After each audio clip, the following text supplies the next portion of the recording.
As a political knife fight over the debt ceiling approaches, the hardline stance of stubborn House Republicans is being publicly rebuked by none other than Donald Trump.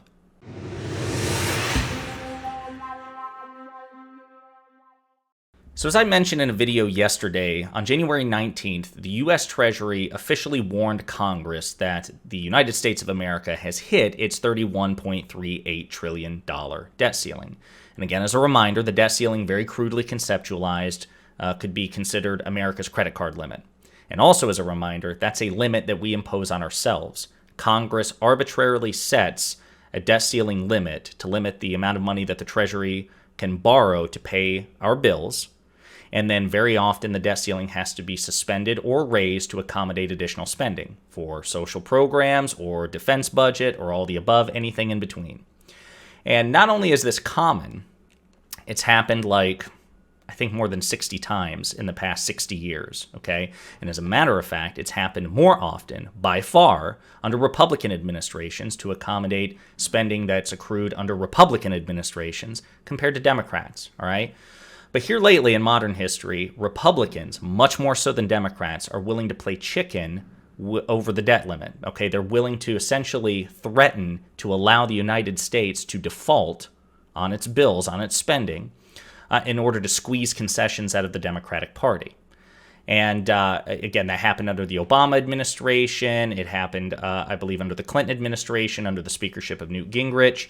And we saw it again when President Biden took office, okay, because there was the fight over the debt limit in 2021. And so the bipartisanship with regards to the debt limit just goes away whenever a Democrat takes the White House. Republicans no longer want to play ball. And we're approaching that situation again. But what's interesting is, even though, let me just say this. So let's first, I guess, provide some context for what current House Republicans are saying with regards to the debt limit. So House Republicans won't budge on demands for federal spending cuts in return for agreeing the debt limit ceiling to avoid a U.S. payment default, according to James Comer. So James Comer is an increasingly prominent Republican in the House of Representatives representing Kentucky. And as a matter of fact, he's chairman of the House Oversight Committee, and they're going to be running many investigations into the Biden administration, specifically, I believe, Hunter Biden and the withdrawal from Afghanistan. So he's becoming an increasingly prominent Republican, doing the news circuits and speaking on behalf of now Speaker McCarthy and their agenda.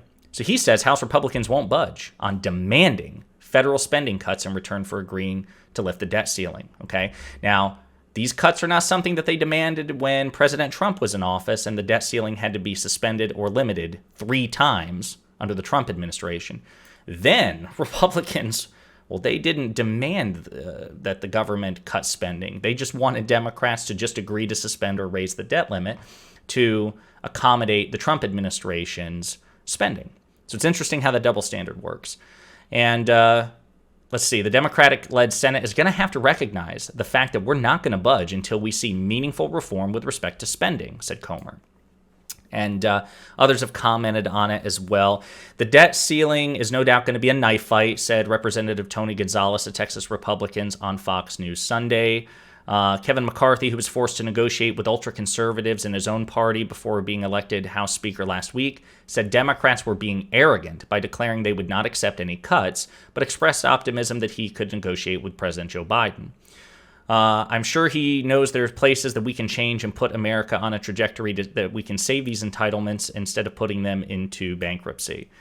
Now, as other Democrats have pointed out, Republicans should learn from their own history that using the debt limit as a lever to gain some sort of political advantage or some policy change really doesn't work well for them and is terrible for the American economy, which is true. This tends to backfire very often when Republicans attempt to squeeze Democrats by playing chicken with the American economy. And no doubt Democrats are preparing to do that should Republicans continue to play chicken here. President Biden has already said that they would not come to the negotiating table, that they expected the standard for the Biden administration with respect to federal spending and Social Security and Medicare and whatnot should be the same as it was when Donald Trump was president, right? If you don't want cuts, major spending cuts when Donald Trump is president, when your guy's in office, then you're not going to expect that from us either. We have to operate by the same standard. And what's interesting is, speaking of Trump, is Trump has his own opinions on the matter. But before we get to what he is saying now, I want to play a clip from something Trump said back in 2019 when he was president. It's very interesting. I can't imagine anybody ever even thinking of using the debt ceiling as a negotiating wedge. When I first came into office, I asked about the debt ceiling, and I understand debt ceilings, and I certainly understand the highest rated credit ever in history and a debt ceiling.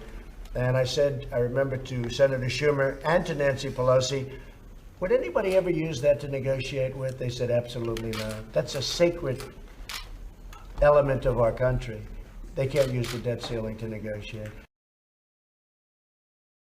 So there you have it. That was, of course, 3 or 4 years ago from then sitting President Donald Trump. Then you might be thinking, okay, well, he would just say that when he's in office, when he, needs to make sure that the debt ceiling is suspended or raised under his administration.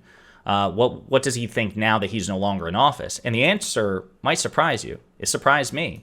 But actually, in a rare moment of consistency, Donald Trump, who is no longer the sitting president, is actually telling the Republican Party in the House, don't play with the debt ceiling.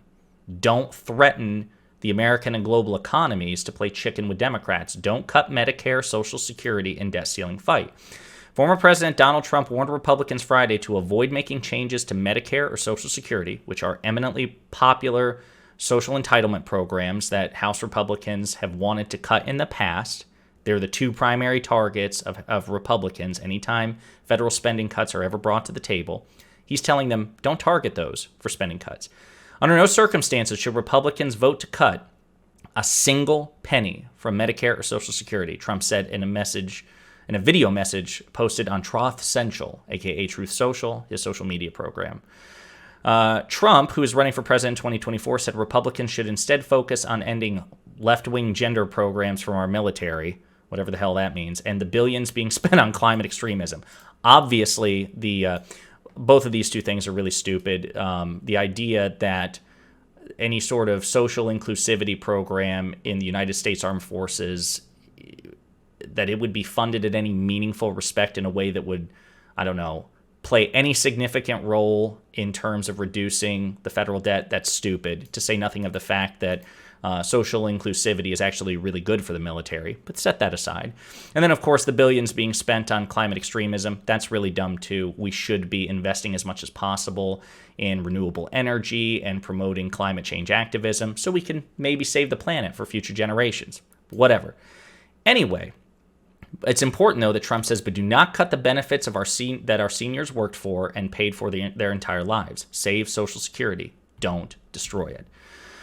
So anyway, right now you have the nominal leader of the Republican Party essentially cutting the legs out from under the far-right elements of the Republican Party who are nominally loyal to him. He is undermining their position, because they have threatened to take a hardline, will not budge stance against President Biden. And Donald Trump is saying, actually, don't do that. Play ball. So we'll see if House Republicans take Donald's advice, which I guess in this rare instance, narrowly speaking, is pretty good. Don't cut Social Security or Medicare.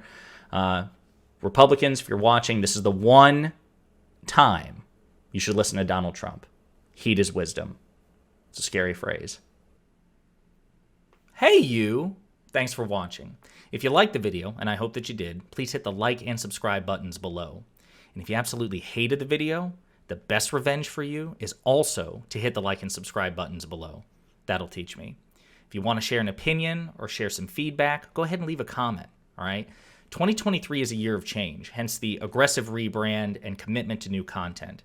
Inspired by my friends Luke Beasley and STV Philly, my personal goal for this channel is to hit 40,000 subscribers by the end of the year. So I'm hoping you'll do me a solid by spreading the word and the videos to potential fans and hate watchers alike. And in the meantime, we'll be pondering politics again with you very soon.